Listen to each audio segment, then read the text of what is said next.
आदाब नाजरीन, मैं मोहम्मद तजम्मुल अली खान।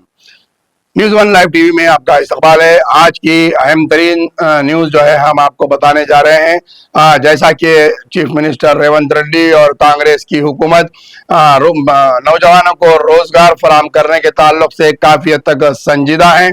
बार बार हमारे चीफ मिनिस्टर रेवंत रेड्डी साहब इस बात का दावा करते हैं कि उन्होंने ये 14 महीने के अंदर कई हजार अपॉइंटमेंट्स किए हैं। ये बात बिल्कुल गलत नहीं है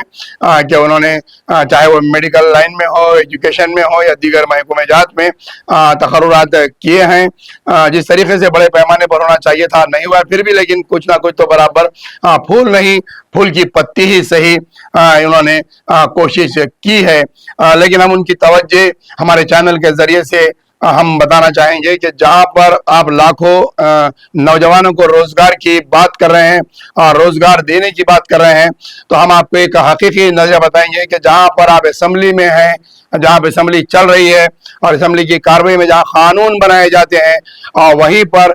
जो है कई ऐसे अफराद हैं जो रिटायर्ड होने के बाद भी अपनी इस कुर्सियों पर बैठे हुए हैं।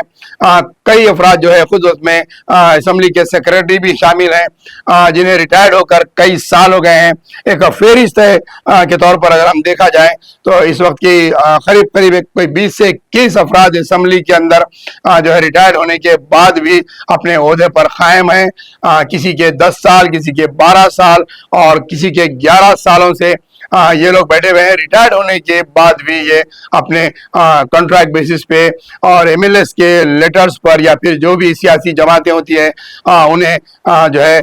चापलूसी करते हुए, उन्हें सलाम करते हुए उनके साथ लेटरें हासिल करते हैं और अपनी कुर्सी पर जमे हुए बैठे हैं, जिसकी वजह से कई एक नौजवानों को ओहदे मिलने से खासिर है। अगर जब कांग्रेस गवर्नमेंट जब इख्तिदार पर आई थी तो रेवंत रेड्डी साहब ने तमाम एक रिपोर्ट मंगाई थी कि जितने डिपार्टमेंट्स के अंदर रिटायर्ड होने के बाद कॉन्ट्रैक्ट बेस पे जो अहदेदार काम कर रहे हैं उनकी एक फहरिस्त जारी किया जाए और उन्हें फौरन जो है बर्खास्त किया जाए। उस कार्रवाई पर कोई बड़ा सही इकदाम आज तक भी नहीं हुआ। जब असेंबली जहां पर कानून बनता है, जहां पर ऐलानात किए जाते हैं, जहां पर जियो निकलता है असेंबली का सेशन में, चीफ मिनिस्टर ने कहा कि मेरा कहना ही जियो है, तो उसी असेंबली के अंदर तकरीबन 20 से 21 अफराद ऐसे हैं जो रिटायर्ड होने के बाद भी अपने ओहदों पर बैठे हुए हैं और ये बार बार लेटर्स लेते हैं, कभी एमएलए का, कभी एमएलसी का, और ये अपना जो है जॉब जारी रखते हैं। ऐसा महसूस हो रहा है जब ये लोग रिटायर्ड होने के 11 साल, 12 साल, कोई 6 साल, कोई 4 साल तक भी जो है इख्तिदार से अपनी कुर्सी से नहीं हटा है, अगर अपनी कुर्सी पर कायम है, कोई ओएसडी के ऊपर है, कोई जो है लैंग्वेज ट्रांसलेशन पर बैठे हुए हैं, कोई उर्दू ट्रांसलेशन की लैंग्वेज पे है, कोई तेलुगु रिपोर्टर बने हुए हैं, कोई जो है पीए बना हुआ है, कोई सेक्रेटरी पीए, कोई स्पीकर के ओहदे पर है, कोई एमएलए के पास काम कर रहे हैं, तो कोई सेक्रेटरी के पास काम कर रहे हैं। तो इन लोगों के हटने के बाद ही किसी नौजवानों को दाखिला मिल सकता है, लेकिन ये हटाए नहीं जाते हैं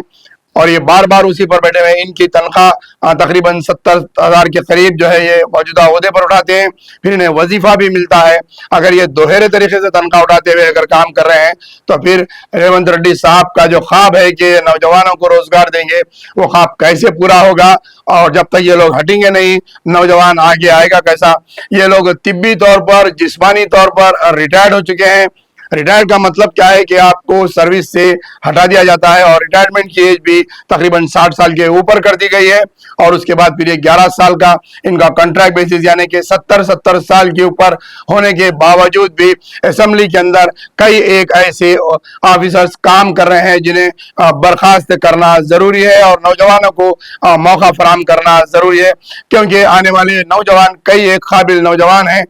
जो तेलुगु, उर्दू, इंग्लिश के ट्रांसलेशन कर सकते हैं, हिंदी में ट्रांसलेशन कर सकते हैं। ऐसों को रोजगार फराहम करने की जरूरत है। क्या असेंबली के अंदर इस कार्रवाई को किया जाएगा? अभी देखा जा रहा है कि नए एमएलसी साहब जो है वो भी कुछ रिकमेंड कर रहे हैं कि ट्रांसलेटर्स को कंटिन्यू बाकी रखा जाए। कई उसमें जो है जिसमें जिन पर कई केसेस भी बुक किए हुए हैं और कई इल्जामात है, कई मुकदमात हैं, ऐसे ऑफिसर्स भी जो है असेंबली के अंदर मौजूद है। हम दूसरे आपको एपिसोड में उनके नाम और उनके तस्वीर के साथ बताएंगे कि कौन से ओहदेदार जो है असेंबली के अंदर कब्जा करके बैठे हुए हैं। ऐसा लग रहा है कि गवर्नमेंट जॉब्स के अंदर अपॉइंटमेंट ले लो ताहयात, जैसा उम्र कैद की सजा जिस तरीके से अदालत में कातिल को दी जाती है, उसी तरीके से सरकारी ओहदेदारों को ताहयात नौकरियां दी जा रही है। तो लिहाजा हुकूमत को चाहिए कि रिटायरमेंट का लफ्ज हटा दिया जाए और गवर्नमेंट अपॉइंटमेंट होने के बाद उन्हें ताहयात नौकरी दी जाए, क्योंकि इस तरीके से 11 साल और 12 साल तक जो है असेंबली के में काम करने वाले ताहयात अगर काम कर रहे हैं तो फिर दूसरे डिपार्टमेंट्स का क्या हाल है। हर डिपार्टमेंट सेक्रेटरीट हो या चाहे कलेक्टर ऑफिस हो, दीगर डिपार्टमेंट में भी यही हाल है कि रिटायर होने के बावजूद कॉन्ट्रैक्ट बेसिस के ऊपर अपने ओहदे पर बराबर जमे हुए होते हैं और ये अपने असर रसूख के जरिए से वक्त के इक़्तिदार के कोई मिनिस्टर्स या फिर एमएलएज के आगे पीछे चापलूसी करते हुए, फर्शी सलाम करते हुए जो है अपनी कुर्सी पर जमे होते हैं। ये काम कुछ नहीं करते, आउटपुट इनका कुछ नहीं रहता है, सिर्फ ये तनख्वाह उठाते हैं और ठाटा टीडी करते हुए ओहदे पर बैठे हुए रहते हैं, क्योंकि असेंबली चलते वक्त इनका काम होता है, असेंबली के बाद इनका खाली जो है सिर्फ इन्हें तनख्वाह उठाई जा रही है। इनका जो हकीकी काम है वो नौजवान कर सकते हैं, ये रिटायर्ड लोगों के साथ जो है आउटपुट उतना काम का नहीं आता। लिहाजा हमारे चैनल के जरिए से हम हुकूमत को यही बताना चाह रहे हैं कि इनकी एक रिपोर्ट तलब की जाए और इन रिटायर्ड जो कॉन्ट्रैक्ट बेसिस पे इन्हें बर्खास्त करते हुए इनकी जगह पर नए ओहदेदारों का, नौजवानों का तकर्रुर करना चाहिए।